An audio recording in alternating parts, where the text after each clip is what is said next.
I'm Rick Stivers. Welcome to Young Martin's Reels. Today we're doing something completely different from anything we've done before. I am at the San Antonio Lure and Tackle Show.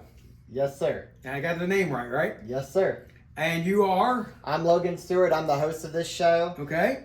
This is your first one, right? This is our first show in San Antonio, and hopefully it's the first of many more to come. And you still got one more day of it tomorrow. Mm-hmm. Tomorrow's the finale. So the first 2 days we're room trading. That's where people open up their hotel rooms, buy, sell, barter, trade. Explain how that works. Well, that was completely new to me. Yeah. So mainly what you do when you room trade is you book your hotel room. Many collectors, if not most of them, are coming from out of town. Some as far as, well, we had one guy come from Atlanta, Georgia, which shocked me. I met him. Yeah, he's a cool guy. Yeah. And then he's also going to visit his mom. Oh yeah. Yeah. Hey, well, you don't have to tell him that part. We can focus on. That's okay. It's okay. he decided he wanted to make it a dual thing. So yeah. And then we have a few people from Oklahoma and a few people from Louisiana, but most of the people here are from Texas. And what you do is you book your hotel room at the hotel, and then everybody opens up their hotel room. Well, not everybody, but most people. And it doesn't happen all at once. Not all at once. It's whenever, because a lot of us are trying to shop and sell. Right. And you can't do both at the same time. So people will open up their hotel rooms, usually put their trash can out in front of their door to signify. Or a fishing rod, or a minnow bucket, something outside the door that allows people to see, hey, this room is open for people to come in. Yeah. And then you just walk inside, and they have their display cases laid all over the beds and everywhere like this. Well, they can't see this one probably yet. I don't think it's in the video. But. Okay. Well, yeah, so they have their display cases laid out all over the beds and everything, and they usually have prices marked on them, and you come in and you shop, you barter, and you visit with your old friends, and it's a good time.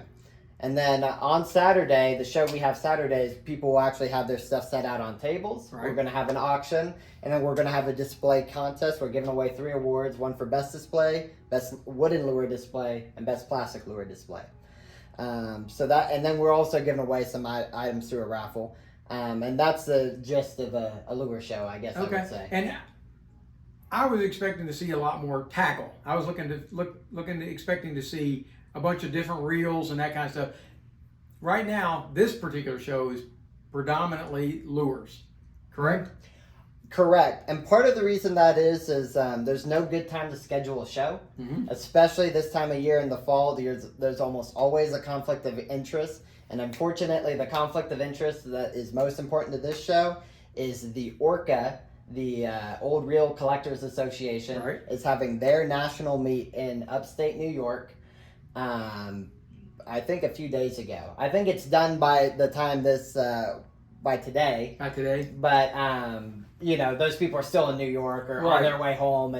And there are a few diehard reel collectors who would have come otherwise, but they are there. It still would lean more lures. More people do lures than reels nowadays. Which surprised me, because everybody in my world, everybody I know is a reel person. Mm-hmm. So to see this number of people with these massive collections, and I'm telling you, I've seen pictures of people. They didn't bring their massive collections with them. They brought the things that they wanted to sell and the few things that they wanted to display, correct?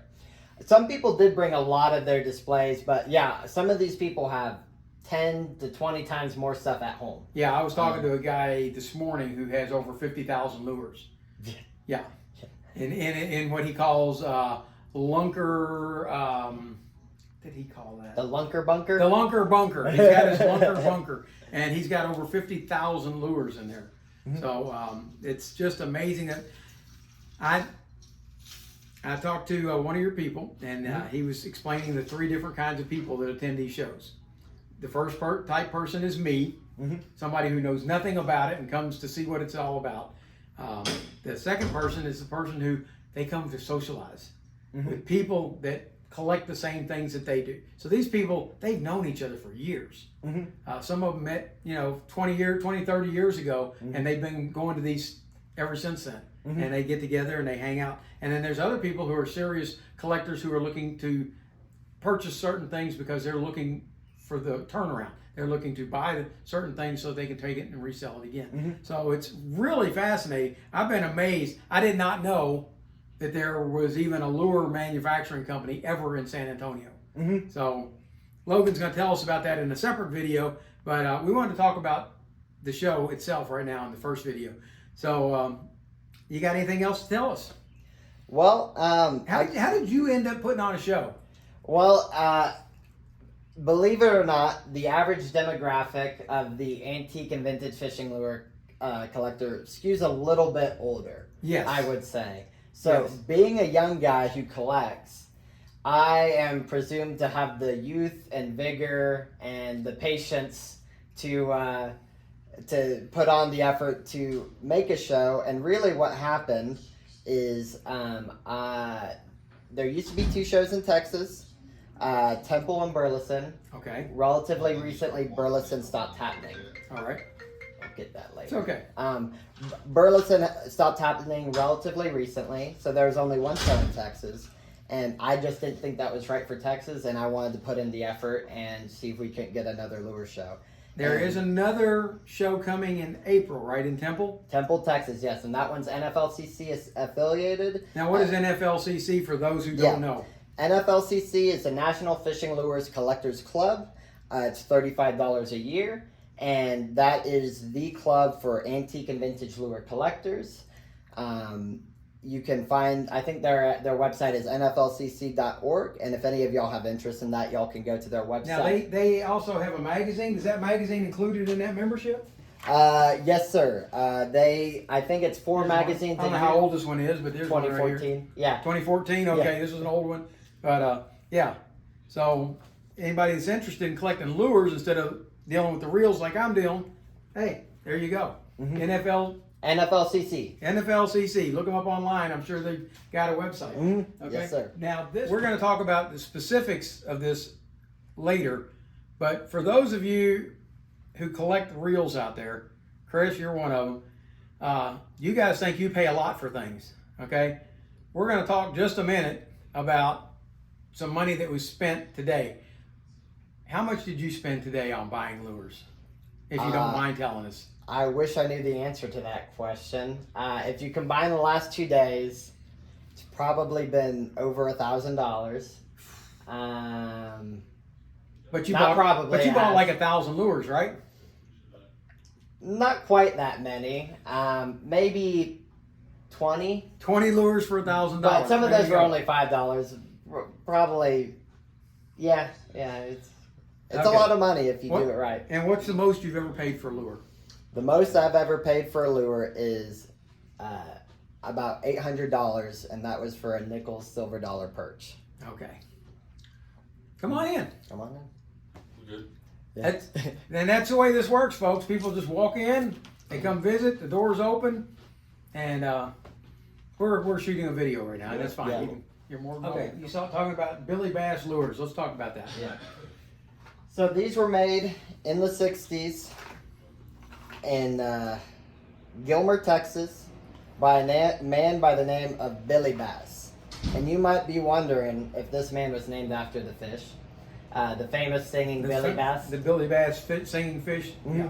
Well, believe it or not only is he not named after it, he predates the fish, and his name is actually Billy Bass. His legal name, well, I presume his legal name is William Bass, but Billy Bass. And he invented these lures, and I'll hold them up to the camera. These are the baby size, and these are kind of I know. Let me see if we can see them. I'll step Okay. around out of the camera. Okay, go ahead. Bring them up a little bit. Oh, up. There you go. There you go. And yeah. So Billy Bass lures. Now those are being auctioned tomorrow, right? Yes, sir. Okay. Now, is this individuals auctioning things? Is this you auctioning? Where's the proceeds for the auction go? Well, the proceeds for the auction are going to, the profit from the auction, let me rephrase that. Anything I'm selling in the auction, all the money is, of course, going to me. Okay. And, of course, we're tipping the auctioneer, and really this is to cover the cost of the show. Anything anybody puts in the auction, the show will take 5%, Okay. and then the rest of the proceeds go to them. Okay, so they're so- looking to sell, and they're going to sell them by auction. Okay. Yeah, and the 5% is just to cover the costs of the venue and the auctioneer. If you've ever dealt with eBay or any other form of auction, everybody gets a cut. Well, yeah, and usually it's much more than 5%. Usually Yes. you'll be hard stretched to find under 10. But yeah, so that's one of the things that's going to be in the auction tomorrow. So, but these are yours, right? These actually aren't mine. Oh, These they're not are yours. these are Okay. another collector here. He picked these up and he wanted to put these in the auction, so I'm going Okay. to do that for him. But I do have lures that are mine that I'm putting in the auction, such as, let's see. And I'm going to pick a lure that I barely know anything about. But this is a South Bend Pantella minnow. Let's see. I don't know if I need to do this. I think we're okay. Yeah. This is a 3-hook minnow that was made by South Bend, old glass eye lure. Okay. You know, so we got a bit of a variety of the things we're putting in the And show. what kind of price would you expect to get for it? And do you have a minimum bid price that you want on that? Minimum bid, I am not going to set a minimum bid. Anything that I'm putting in the auction that's mine, it sells for what it sells for. Okay. I'm just doing that. I'm not. You want them gone. And Well, it's you'd not like that to have some money for them. I want the show to be. I want stuff to be in the show and the auction, and I'm okay if I do bad, I do bad. That's okay. Okay. I would expect probably around $75 for this lure. Okay. It might fetch $100, but I'm thinking between $50 and $100. Okay. And I'd be happy with whatever I get for it, even if I only get 35. Although it should go for more than 35. All right. And then another lure, and this is a neat one. This is a rare one. Let me unravel. I keep it in tissues to keep it nice and good condition. This is a Fluger Pacron. This is a lure made by Fluger for saltwater in the 30s. I think they stopped making them in 36, and they didn't start until 31, I think is the common belief. And this lure is for saltwater environments. This nose cap is made out of some form of metal. Okay. Probably, I don't know if it's lead or not. And actually, believe it or not, it unscrews, and you can take the lure apart that way. And you actually can take out the line tie and move it top here, so you can fish from the nose or from the top, depending on what you want to do. And this is a pretty tough lure.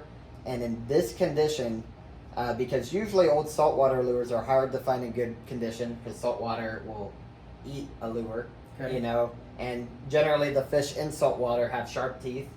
So it is hard to find them in good shape.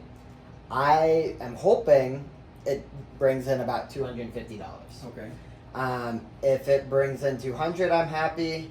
If it brings in 150, I'm okay. And anything less than that, well, whatever. It's only money. You can make more money. There you go. Oh. The thing that surprised me about all this is I've been fishing for about 55 years. Most of my stuff was relegated towards farm ponds and stuff as a kid, or Kentucky Lake, Lake Cumberland in Kentucky. Here in Texas, it's been Lake Calaveras and Lake Bronick. I had no idea the number of different manufacturers that there were and have been around the country. To me, growing up, the only thing I knew anything about was Heddon products. Mm-hmm. So, tell me a little bit about different manufacturers. Well, I've seen a lot here. Well, there are a lot, and you got everything from people who made lures nationwide like Heddon and did it for decades. You know, Heddon was around since, I mean, honestly, they were around since the late 1800s and are still around today. So Right. over 100 years old. And then you have lure manufacturers that were around for a single year, sold out of a single tackle shop, or even sometimes not even a tackle shop. So I guess where you draw the line at manufacturer kind of depends on, you know, your mindset. If a guy makes more than 2 lures, is he a manufacturer now? Yeah. You know, but you know, there's everything from regional to local to nationwide, and some of these companies lasted for a single year. Sometimes they last for 130 years. So what you collect is kind of up to you. There's a lot of people who collect Heddon, and there's a lot of people who collect the obscure, unknown, little-known companies that the lures are hard to find because, well, frankly, they might not have been that good. Yeah. That's one of the funny things about collecting is a lot of times the most valuable lures are the ones that no one likes. It didn't do. I saw some really unique stuff today. A guy brought them into one of your people's rooms. He brought them in a plastic bag, and you might have seen them today, but they're huge lures. Those big metal ones? Yeah, those great big metal ones that those are cool. spiral and stuff. And it's like, man, I would love to have that thing hanging on my wall. I have no idea what he paid for them. I didn't ask, but they were really cool. Well, I have no idea. Those are something else. Those are like some machinist or airport guy, Air Force guy built a big. I'll check that later. A big trolling lure. Yeah, they were huge. These things they looked like they weighed like 2 or 3 pounds a piece. Yeah. And they were all metal. And that's really one of a kind, but you never know what you're going to find. From folk art to weird concepts. There's a lure called the Hi-Yo lure, which was designed to where you were supposed to put dry ice in the cap, and then the dry ice would bubble up in the water, and it'd make the lure whiz. Really? And it's like, who is going to buy a block of dry ice and go fishing? Yeah, but and it was an expensive lure. Dry ice was expensive at the time. It was made in the 50s. I don't fact check me on that. I don't know when it was made, but I think it was in the 40s or 50s. Yeah, so you never know what you're going to find, and there's always stuff to learn. I met one of your vendors here today who specializes in Corpus Christi lures, and it's like I had no idea that it's just. It seems like all over the country there were lure manufacturers all over, no matter where you went. And we had them in San Antonio, and that's what our video is going to be in the next one. It's going to be about the San Antonio and even Universal City, the little town right here, had one. So that's going to be interesting. Yeah. But I even saw one today. I didn't get to see the lures. He didn't bring them. He didn't bring his collection. And he's the only person he knows that ever collected these. I don't know what they were called. But it's a lure that came in multiple bodies, but it was just an empty body.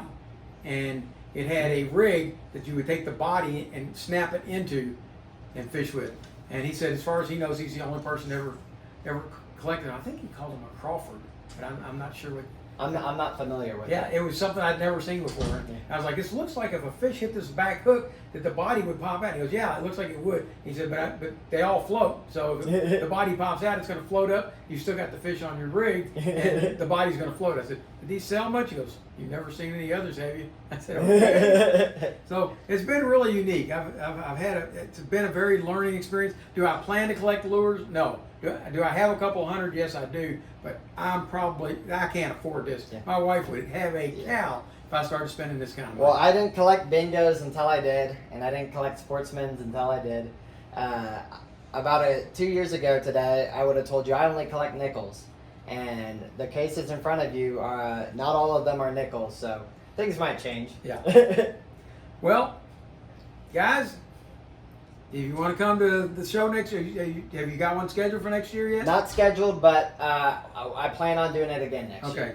So keep an eye out. I found it. Somebody sent it to me, the link to it, but it was advertised on what was Joe's Old Lures. Joe's Old Lures is where they sent me the link to, and I printed up, and it's right here, 2 miles from my house. So I absolutely had to come. I've been in and out of this hotel for the last 2 days. I'll come in, I'll visit the rooms that are open, but I don't go sit in the lobby and just wait for somebody to open a room. I'll go home, spend some time with my wife, come back, visit some new rooms that I haven't been to before, met some really great people, and I've had a good time. People have been very receptive. I mean, there's some that, but there's lots of very, very receptive people who want to talk and want to chat. I found all kinds of things about people. So it's been great. Thanks. Thank you for coming. All right. All right. Let me see.